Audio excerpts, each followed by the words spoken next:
Good evening. Today's March 31st, 2022. Welcome to the Romer Top edition of our podcast.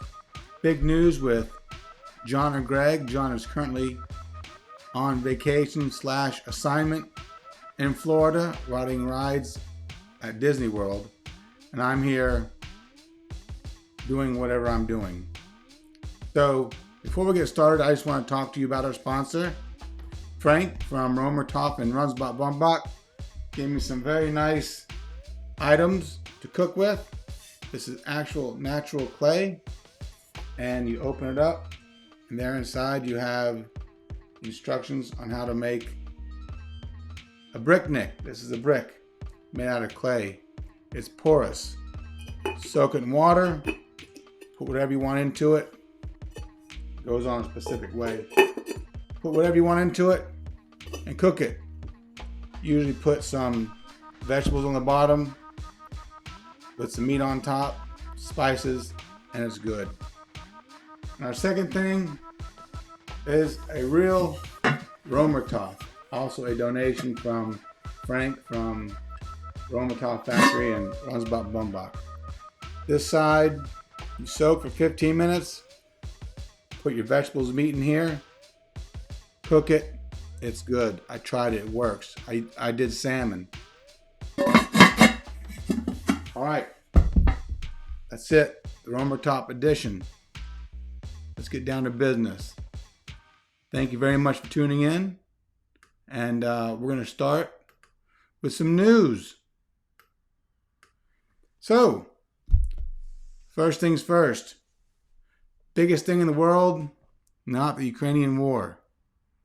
Will Smith and Chris Rock.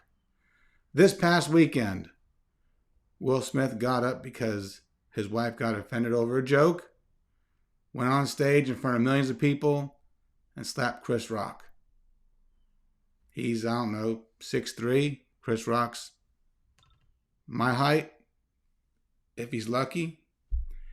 And he slapped the hell out of him. And Chris Rock went on, did a great show.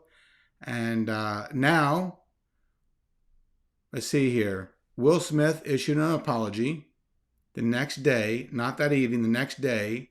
And the way it was written as if it were written by his attorney. Didn't seem like a regular person wrote it. And Chris Rock did a show last night in Boston, did a great job. Said, hey, how was your weekend? They all laughed, and he said, look, I'm not going to talk about what's going on right now. I will talk about it when the time is right. So Chris Rock's handling this thing really well. He's doing a good job, and he's going to come out on top. If he hasn't already come out on top, he will.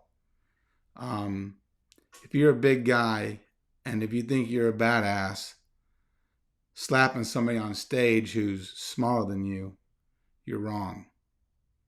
I'm sure if The Rock said the joke, he would have kept in the seat.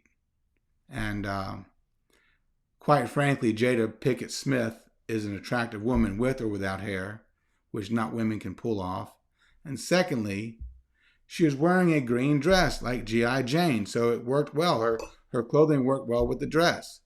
And Demi Moore was hot, and she did a good job in G.I. Jane. So there was really no insult. What the problem is that she has a condition called alopecia, which makes you lose your hair.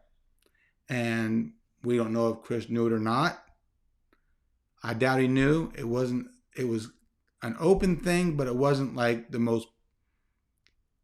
Not everybody knew. I didn't know. And I watched a lot of news. But not celebrity news. But anyway, so I think if Chris Rock really knew, he probably wouldn't have said the joke. But if he knew and he said the joke, he probably said the joke because he's like, hey, you're a badass, you can take it. And by the way, when you're in that theater getting an Oscar, it's essentially millionaires. It's a room full of millionaires giving millionaires trophies for movies. And when you go in there, you know you're going to be roasted. It's part of the deal. And you know that if you're in there, you are a potential target. So Will Smith laughed at the beginning. Jada Smith, she got offended. Will Smith went up there, did his thing. Chris Rock's gonna come out on top. Will Smith, I love him. He's a nice guy, but I'm no longer gonna watch any reruns of The Fresh Prince. Just not gonna. And I don't even know if I'm gonna go to any more of his movies. I like him, but if you're gonna pick on somebody bigger. You see, that's why I never got beat up, because I was always the smallest guy. So it made it easy. So I'm hoping the best for Chris Rock, and maybe the not so best for Will Smith. Who cares? In other celebrity news, Bruce Willis has retired from acting. He has a condition called aphasia, which aphasia essentially means the part of your brain that processes language and thought is deteriorating. So he's going to have a hard time in the future being an actor. So he went ahead and took the bull by the horns and said, hey, I'm done acting. So I also wish the best for him.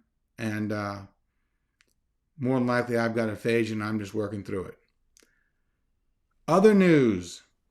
See, this is what's going on in America. I'm just going to put it all in one piece. And so you just have to watch 30 minutes of a show and you get everything about America. I'm cutting out the fat. So the third thing is the Supreme Court.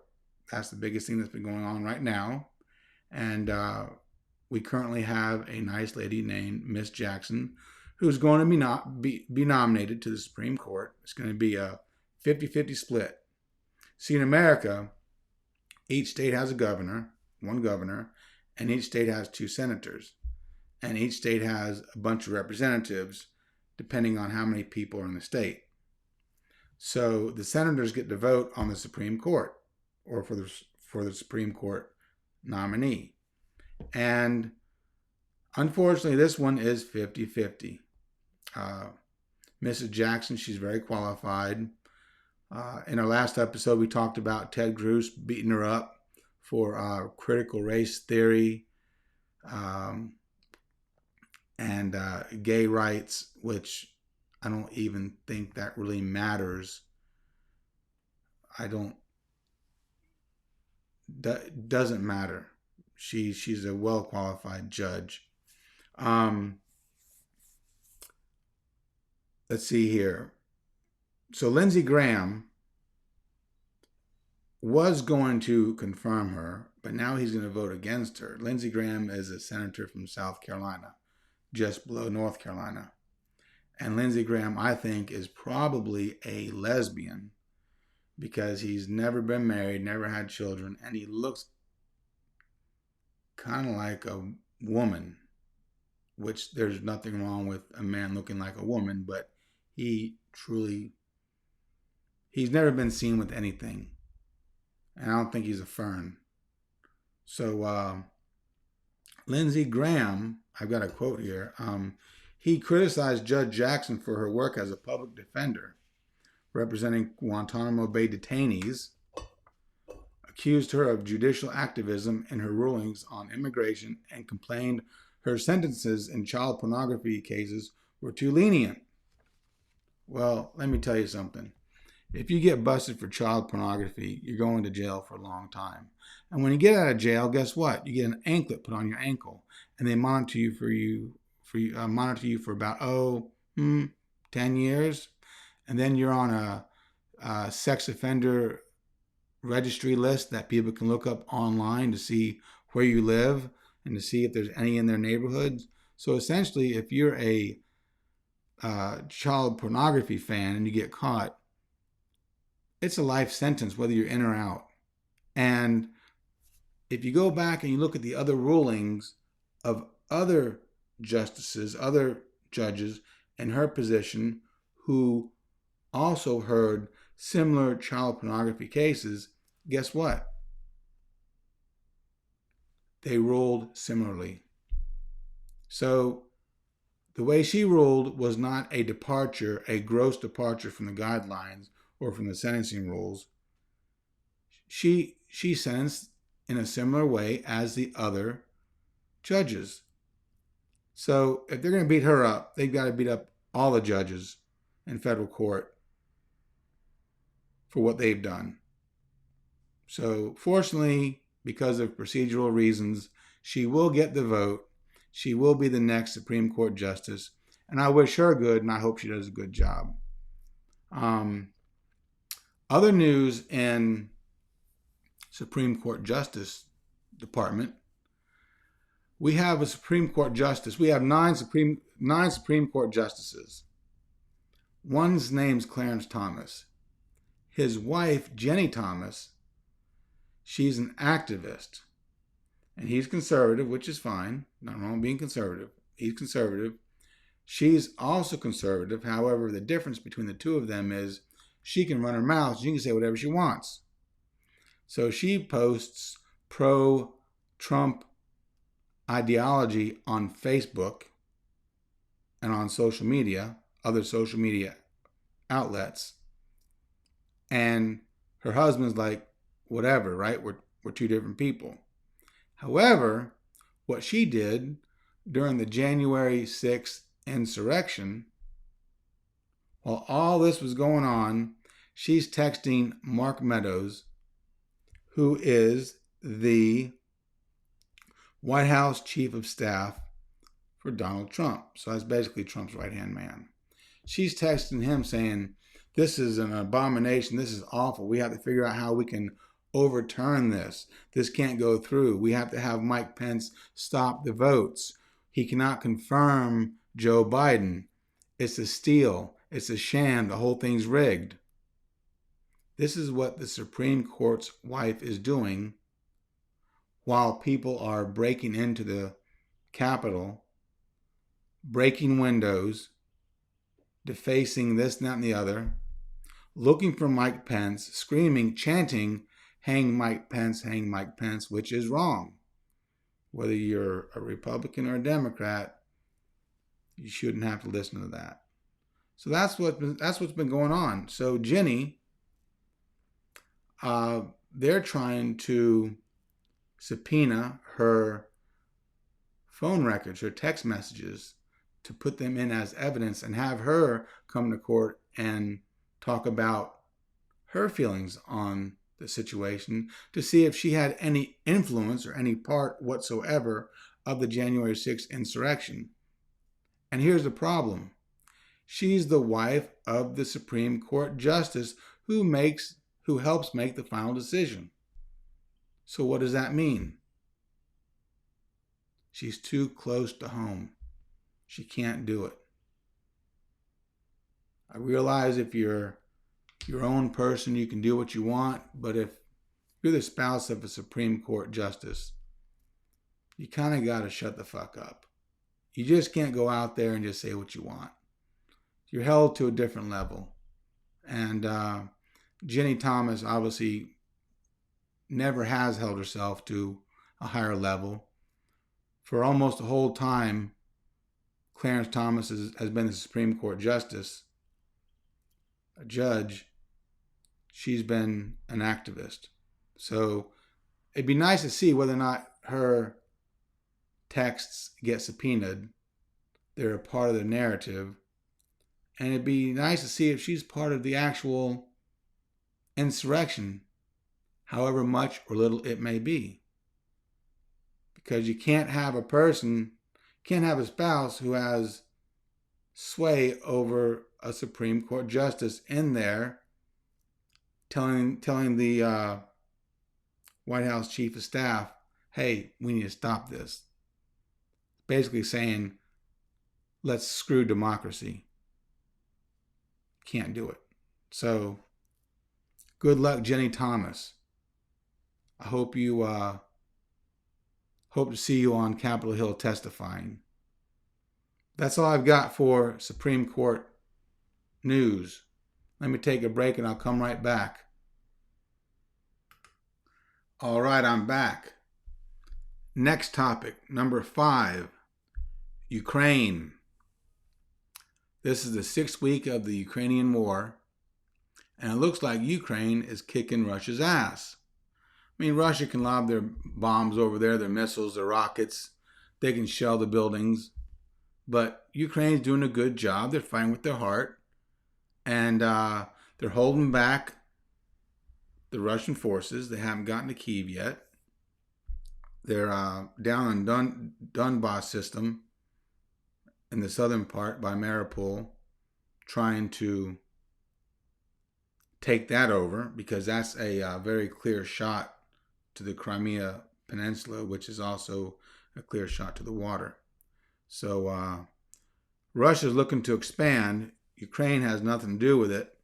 And my homeboy Zelensky, he's doing a good job. He's like, I'm here, I'm fighting, we're not going anywhere, we're not giving up, we got balls, we're going to do it.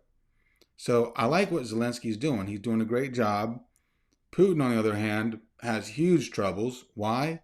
Because as of today, Ukrainian and American sources, intelligence, tell us that Putin is getting the wrong information. His aides are telling him things are going well, when in fact, things are not going so well. So, but this is the news from America. This isn't, Russia's take on it or Europe's take on it, but it's our view on it. And Putin's getting some bad information about the war. And so his demoralized troops are not doing a very good job. They're not fighting with their heart, whereas the Ukrainian troops are. So the war's going on. You've got quite a few people from other countries going there and fighting. You have Americans, Canadians, you have people from Belarus, you have Spanish people there. You actually have some right-wing nut jobs, militia nut jobs fighting there as well, which actually I'll take all the help I can get if I'm fighting a war. And looks like Ukraine's doing, for what they've got, they're doing a good job. Last week, Biden was in Europe, gave a presentation in NATO. They all got together. They all talked about it. And they all agreed that no NATO forces are going into Ukraine. But they are giving them arms, weapons, military equipment, boots, uniforms, hats, so on and so forth to help them out. But they're not giving them no humans and no airplanes, which personally I think they ought to send in like a private mercenary ground force, some special ops people, like 1,000 of them, and just start taking out things bit by bit by bit. That'd be a great idea.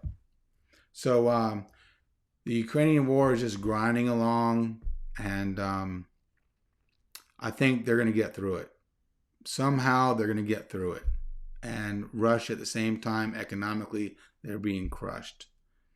Next on the news is Putin, while we're talking about Ukraine.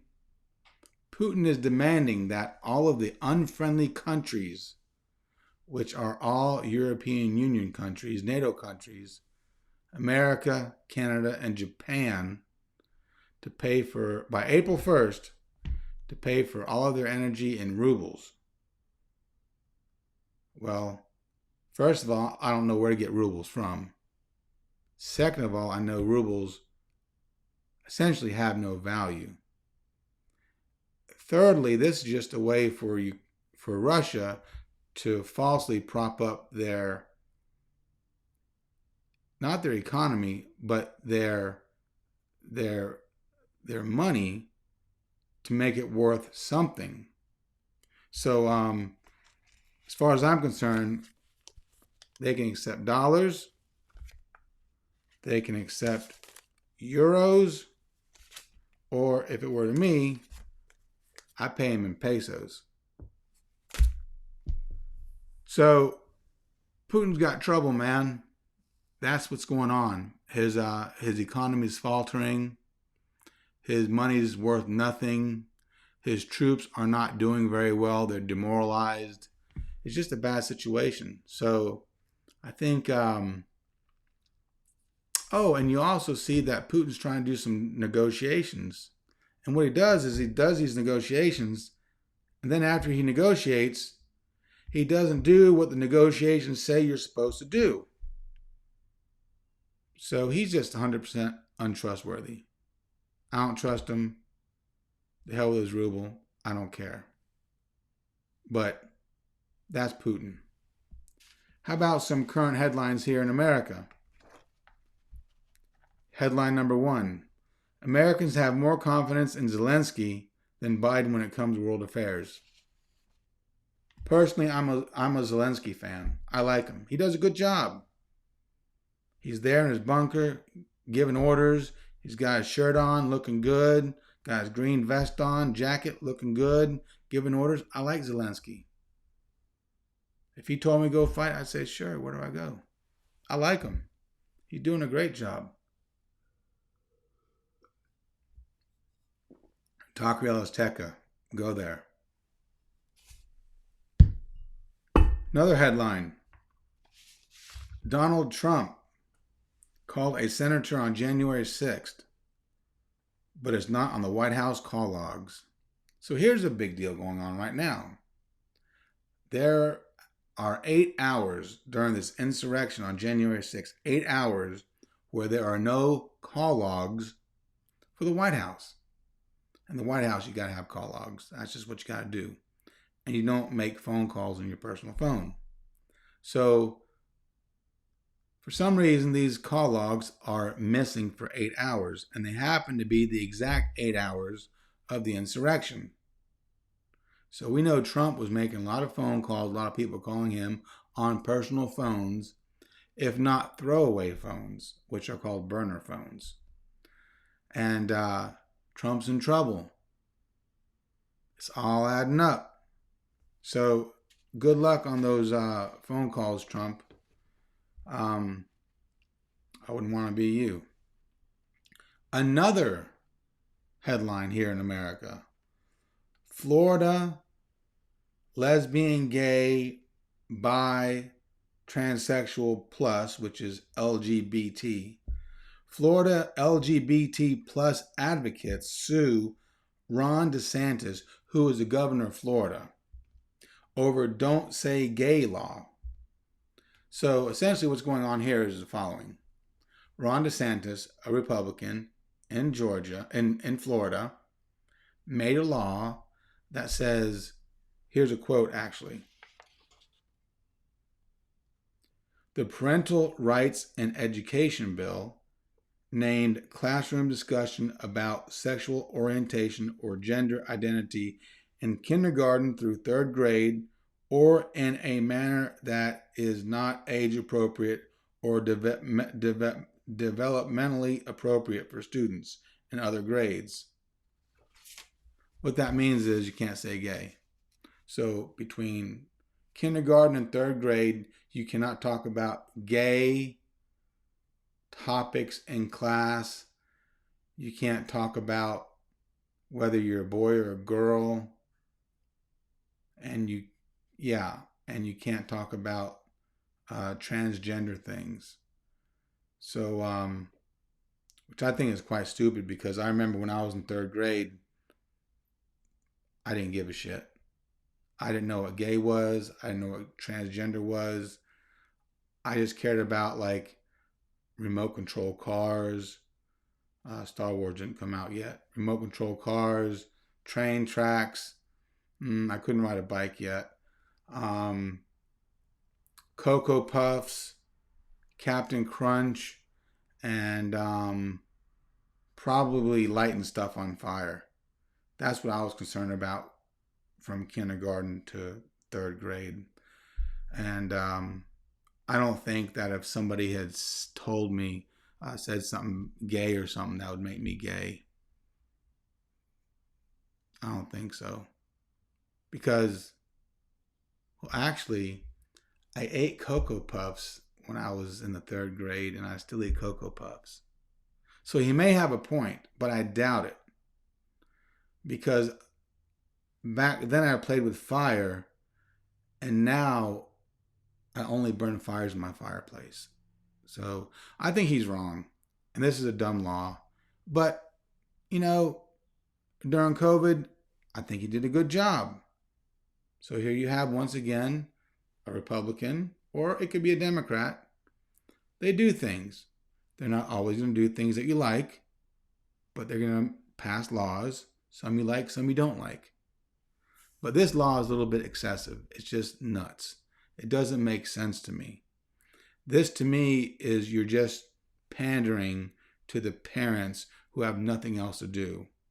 You're essentially pandering to the mom who's, 33 years old, has 1 or 2 kids, and is not getting laid at home. That's who he's pandering to. It's the truth. I'm not kidding. So, let's end this podcast on a good note. What movie's coming out on May 27th? Top Gun 2 Maverick. Going to be a good one. Kaczynski's going to be in it, who was played by Iceman, or who was Iceman, who was played by Val Kilmer. He'll be in it. And I think his role is going to be small because he has health issues. But nonetheless, it's going to be a blockbuster movie. May 27th. Go there. It's going to be great. Now we have the pop question. And I don't have the pop question in my head. So I had to think of what the pop question could be. What could be the pop question?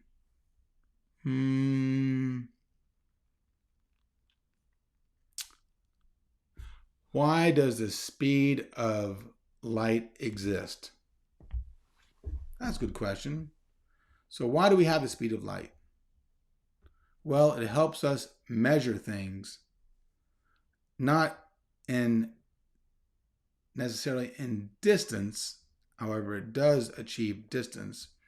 But the speed of light helps us measure how far away things are and how long it takes light to get to us. So, for example, if you're looking at Jupiter, you might be looking 8 minutes into the past because it takes 8 minutes from light from Jupiter to get to Earth. So what that means in the end is at nighttime at 2 a.m., you're at the beach, you look up into the beautiful sky and that velvety universe, the cosmos, and you see all those beautiful stars, and if you get lucky, you get a phone call. I'm going to call him right back. Can I call you later? So you look into the night sky and you're looking at a velvety universe, and you see the cosmos, and you're essentially looking back into the past. You're looking millions and millions of years into the past. And that's what's magical about the cosmos. You get to see what happened millions of years ago. So if a star turned into a supernova 10 million years ago, and you're just now seeing it, it didn't happen now. It happened 10 million years ago. So you're looking into the past.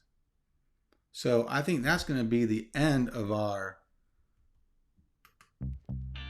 podcast. The Romer Top Edition, right here. Have a picnic. Invite your friends out. Here you go. There's the instructions. Put some vegetables in there, some root vegetables, some chicken, some spices.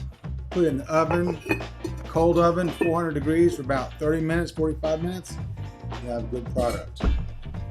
You want something bigger? Use the Romer Top. Right here it is, man. Thank you, Frank, for your nice Romer Top. It was wonderful. I loved it.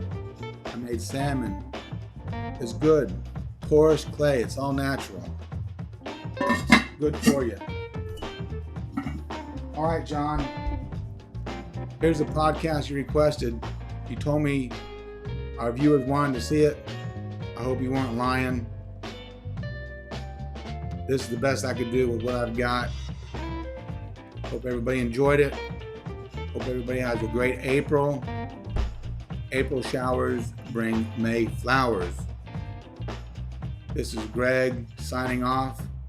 March 31st, 2022. Have a great evening, and may the force be with you.